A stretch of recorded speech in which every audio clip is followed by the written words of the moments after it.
Spy, so you can explain in life. Trippy Spin. Yes, absolutely. Let's go over Trippy Spins. Let's do it. When doing a Trippy Spin, first thing I always tell people is you want to work on your entrance to a Trippy Spin of like what feels more comfortable for how you get into your Trippy Spin. I'm sorry, I'll replay your slaps afterwards, my bad. So the most important thing is your entrance, I think.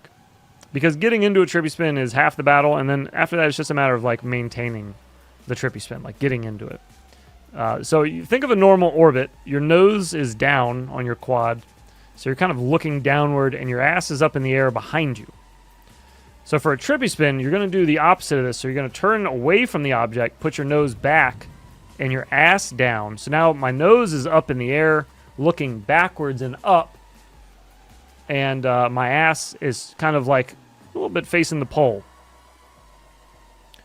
So the wonky nip thing that we talk about is the direction your sticks are usually in when you do something like this. So if you look down at my sticks on your screen there, you can see you kind of just lock them in almost equally diagonal from each other, like the same diagonal direction that you're using for each one. So anyways, back to the entrance. The way I like to do it is with a stall, where I actually come up and slow down, ride up the obstacle a little bit, and then spin around into it. Not the easiest way, but it looks the fanciest in my opinion. The easiest way that most people use is the cradle. So if you don't know, a cradle is when you go up to an object, and you just kind of like a U-turn, but you don't actually turn around. You do one side facing forward, one side in reverse. So if you cradle into a Trippy Spin, that would look like that. So you just kind of are continuing that turn. So once you get the stick inputs down and you know kind of roughly where your sticks need to be, then it's just a matter of locking it in and focusing on your target and adjusting your sticks to keep yourself locked on your target.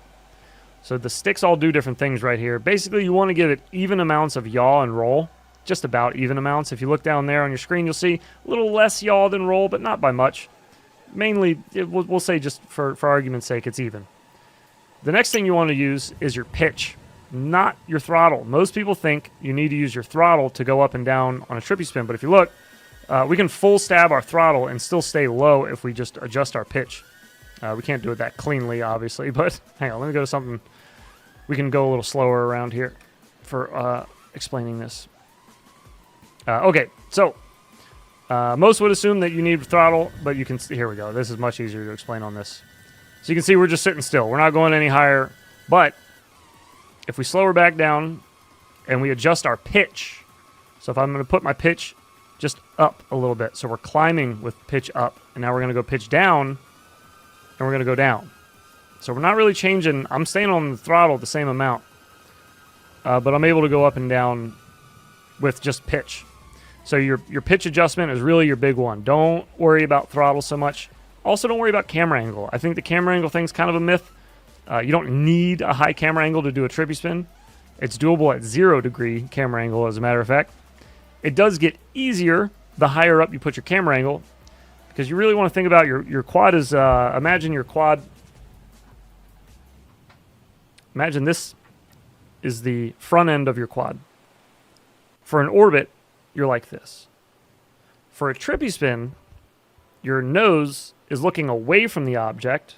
Okay, your object's here, and you're kind of doing like a U-turn almost backwards, just constantly around it. So you're not actually like this. You're not looking backwards at the pole, but you're kind of like this, and you're looking up at it. Changing your camera angle will make that easier because you have to use less throttle, less roll, less yaw. There's less adjustment with more camera angle. However, then you got to do everything else in your freestyle line at that camera angle.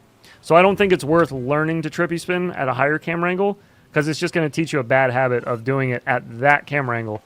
But your inputs are going to change pretty drastically depending on what your camera angle is with a Trippy Spin. They have to be done a little differently depending on what the angle of the camera.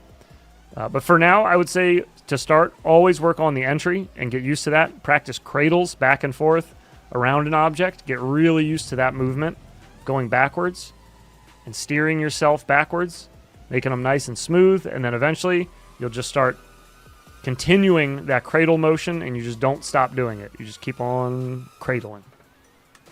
I hope that explained it fairly well. It's probably a little convoluted and mixed up right now. I'm sorry, but I did my best. I hope that helped. And thank you for being patient, everybody. Welcome to my TED Talk.